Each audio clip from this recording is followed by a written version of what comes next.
السلام علیکم، آداب۔ میں سید جاوید حسن۔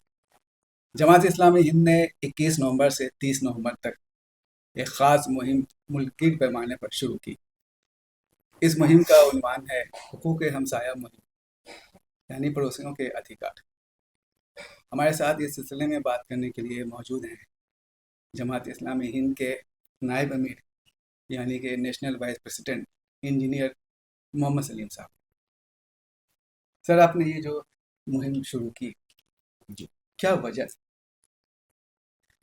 جی جماعت اسلامی ہند کا ہمیشہ سے یہ طریقہ رہا ہے کہ سماج کے جو ایشوز ہیں اور سماج میں جس طرح کی تبدیلیاں آتی ہیں اس کو ایڈریس کرنے کے لیے اور سماج صحیح رخ پر جائے، اس کی کوشش کے لیے جماعت ہمیشہ اس طرح کے سماجی ایشوز کو ٹیک اپ کرتی ہے۔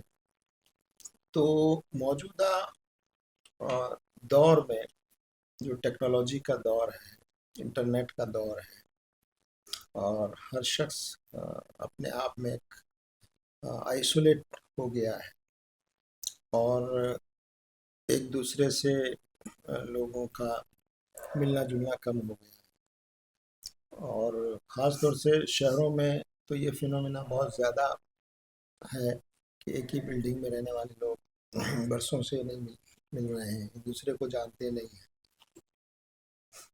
تو جماعت اسلامی ہند نے محسوس کیا کہ اس ایشو کو ایڈریس کرنا چاہیے، اور یہ ایشو صرف مسلمانوں سے متعلق نہیں ہے بلکہ یہ پورے ملک کا اور سماج کا ایشو ہے، اور اس میں اسلام کی جو تعلیمات ہیں وہ لوگوں کے سامنے آئے، اور اسلام کیسا سماج دیکھنا چاہتا ہے، لوگوں کے درمیان کیسے تعلقات اور سمبند ہونے چاہیے، اور ایک دوسرے پر کیا رائٹس ہیں، ادھیکار ہیں، وہ اس کے بارے میں اسلام کیا کہتا ہے۔ تو ان سب چیزوں کے بارے میں بیداری لانے کے لیے اور سماج کو صحیح رخ دینے کے لیے یہ ایک کوشش ہے جماعت کی، اور اس میں مسلمان پڑوسی ہوں یا غیر مسلم پڑوسی ہوں، یا کوئی کسی بھی طرح کا لوگوں سے تعلق جو ہے اس کو کیسے مضبوط کیا جائے اور ان کے کیسے حقوق ادا کیے جائے۔ آپ لوگوں نے 10 دن تک یہ مہم چلائی، کیا فیڈ بیک رہا؟ ابھی تک جو رپورٹس مل رہی ہیں وہ بہت حوصلہ افزا ہے، اور سماج میں اس کو بہت اچھے سے رسپونڈ کیا ہے۔ لوگوں نے واقعی محسوس کیا ہے کہ آج جو سماج جس رخ پر آگے بڑھ رہا ہے اس میں انسانوں کے بیچ جو رابطہ ہونا چاہیے وہ رابطہ کمزور ہو گیا ہے۔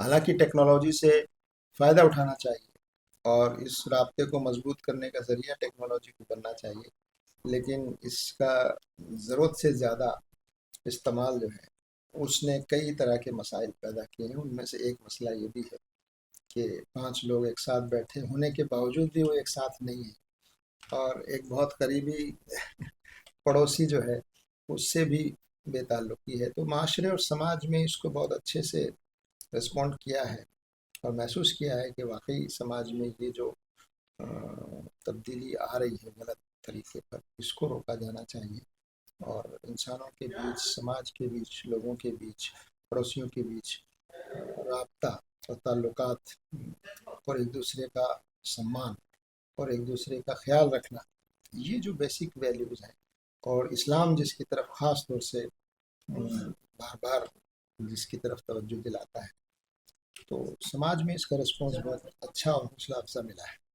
قرآن اور حدیث میں کیا کہا گیا ہے ہمسائے کے متعلق؟ قرآن میں تو باقاعدہ بار بار اس بات کی توجہ دلائی گئی ہے کہ جو آپ کے پڑوسی ہیں وہ ان کا آپ پر بڑا حق ہے، اور رسول اکرم صلی اللہ علیہ وسلم کے پاس جبریل علیہ السلام پڑوسیوں کے بارے میں تاکید کرنے کے لیے جس طرح سے بار بار تاکید کی گئی رسول اکرم صلی اللہ علیہ وسلم کو، تو حدیث سے معلوم ہوتا ہے کہ رسول اکرم صلی اللہ علیہ وسلم یہ فرماتے کہ ایسا لگنے لگا کہ شاید پڑوسیوں کا وراثت میں حق مقرر کر دیا جائے. یعنی اتنی زیادہ تاکید پڑوسیوں کے بارے میں کہ وہ شخص مومن ہو ہی نہیں سکتا جس سے اس کا پڑوسی اس کے شر سے محفوظ نہ ہو. اور کوئی شخص مومن نہیں کہلا سکتا ہے کہ وہ خود پیٹ بھر کر کھائے اور اس کا پڑوسی بھوکا سوئے. تو یہ تعلیمات بار بار قرآن میں بھی اور احادیث میں بھی اس کو خاص توجہ دی گئی ہے. کیا پڑوسی صرف وہی ہے جو ایک مکان کے بغل میں رہتا ہے؟ کچھ ڈیفینیشن شاید اس سے بھی زیادہ ہے کہ ساتھ چلنے والا، سفر کرنے والا، وہ بھی ہے. کیا ہے یہ؟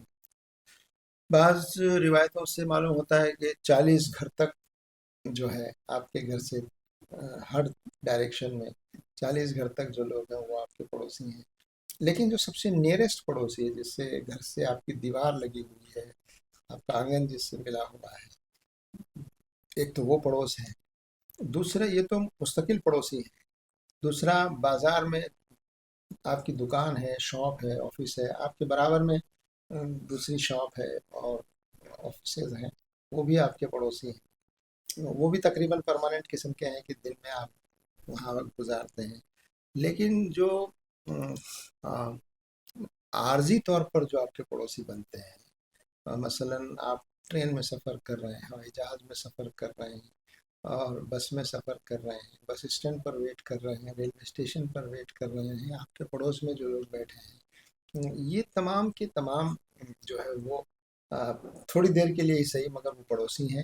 اور ان پر بھی آپ کا ان کا بھی آپ پر یہ حق ہے کہ ان کے ساتھ آپ اچھا سلوک کریں، ان کی آرام کا خیال رکھیں، ان کو آپ سے تکلیف نہ پہنچے. تو پڑوسی کی جو معنی ہے وہ بہت وسیع معنی ہیں. اور اب تو انٹرنیٹ نے آپ کو وہ بھی پڑوسی بنا دیا ہے کہ آپ انٹرنیٹ میں آپ کے جو دوست لوگ ہیں اور مختلف جو پلیٹ فارمز ہیں اس گروپ میں آپ ہیں، اور تو وہ بھی ایک قسم کا پڑوس، ایک نیا قسم کا پڑوس ٹیکنالوجی نے جنریٹ کیا ہے. اس کے بھی حقوق ہیں، اس کا بھی آپ کو خیال رکھنا چاہیے کہ ان کو آپ سے تکلیف نہ ہو. اور جی ایک ایسے وقت میں جب کہ سیاسی حالات کی وجہ سے جو مذہب کی بنیاد پر ایک درار دیکھی جا رہی ہے، اس کو اس فاصلے کو کم کرنے میں یہ مہم کتنی کامیاب؟ یقیناً اس مہم کا یہ ایک پازیٹیو اثر ضرور ہوگا کہ جو لوگ دنیا پیدا کرنا چاہتے ہیں، جو اپنے سیاسی ایجنڈے کو آگے بڑھانے کے لیے نفرتیں پیدا کر رہے ہیں، غیر ایک دوسرے سے کے بارے میں اندیشے پیدا کر رہے ہیں، افواہیں پھیلاتے ہیں، تو ظاہر ہے کہ جب ایک دوسرے سے براہ راست ملاقات ہوگی، بات چیت ہوگی اور ان کے آرام کا خیال رکھا جائے گا، بہت سی غلط فہمیاں دور ہوں گی. تو یہ جو نفرت کا ایجنڈا اور نفرت کی سیاست اور سماج کو بانٹنے اور ایک دوسرے سے الگ کرنے کا جو راستہ کچھ لوگوں نے اپنا لیا ہے، اس کی بنیاد یہی ہے کہ لوگ آپس میں ایک دوسرے سے نہیں ملتے، اس لیے ان کے ذہنوں کو غلط فہمیاں پیدا کرنا ان کے ذہنوں میں وہ آسان ہو جاتا ہے، افواہیں پھیلانا آسان ہو جاتا ہے، جھوٹ پھیلانا آسان ہو جاتا ہے. لیکن جب لوگ آپس میں ملیں گے، بات چیت کریں گے برابر، تو پھر افواہیں اور جھوٹ پھیلانے کے جو راستے ہیں وہ بہت تنگ ہو جائیں گے. تو اس سے آپسی تعلقات میں اور آپسی بھائی چارے اور سدبھاؤ میں بھی انشاءاللہ اس کا فرق پڑے گا. آپ کی مہم میں تو پورے ہندوستان میں چلی ہے. کس طرح کے کارجکرم اس دوران کیے گئے؟ کیا کیا الگ الگ سرگرمیاں رہی؟ دیکھیے، اس میں ہم نے اس بات کی ہدایت دی تھی پورے اسٹیٹس کو کہ بڑے پروگراموں اور جلسوں کے بجائے فیلڈ ورک زیادہ کیا جائے. لوگ وفد بنائیں، نکلیں، اپنے پڑوسیوں کے ساتھ بیٹھیں، بات چیت کریں، چھوٹی چھوٹی میٹنگس ہوں، چھوٹی چھوٹی ملاقاتیں ہوں، بالکل نیچرل انداز میں. تو اس پر زیادہ توجہ کی گئی ہے. اور ٹھیک ہے، کچھ چیزوں کو لوگوں میں پہنچانے کے لیے میڈیا میں پریس کانفرنس وغیرہ یا کچھ چھوٹے پروگرامز تو اور خواتین کے یا غیر مسلموں کے ساتھ تو الگ الگ نوعیت کے پروگرام جگہ جگہ ہو رہے ہیں. لیکن مین جو فوکس ہے وہ اس پر ہے کہ فطری انداز میں نیچرل طریقے سے لوگوں کے ساتھ بیٹھا جائے، ملا جائے، بات چیت کی جائے، اور اس معاملے میں ایک دوسرے سے کے تعلقات کو بہتر بنانے کی کوشش کی جائے، اور کچھ کامن ایکٹیویٹیز بھی آپ ساتھ میں لے سکتے ہیں کہ پڑوس کے لوگوں کے ساتھ مل کر آپ جو ہے محلے کی آپ صفائی کریں، یا کوئی ایسی چیز ہے تکلیف دہ اس کو آپ ہٹانے کی کوشش کریں۔ تو اس طرح کے ہر جگہ لوگوں نے اپنے اپنے طور پر پروگرام بنائے ہیں، اور اس کو گراؤنڈ لیول پر زیادہ سے زیادہ لوگوں سے سمپرک ہو، تعلقات ہوں، اور مل کر بیٹھیں اور مل کر بات کریں اور مل کر کام کریں، کچھ چھوٹے موٹے، اس پر توجہ کی گئی۔ ہم نے دیکھا کہ کچھ پروگرام میں بچے بھی شریک ہیں، کوئز وغیرہ کا پروگرام ہوا ہے۔ کیا آپ یہ پیغام دینا چاہتے ہیں کہ جو آنے والی نسل ہے، جو یہ آج جو بچے ہیں کل بڑے ہوں گے، تو ان میں بھی یہ بھائی چارہ یا محبت کا یہ جو سلسلہ ہے وہ جاری رہے؟ بالکل بالکل، بہت صحیح ہے یہ بات۔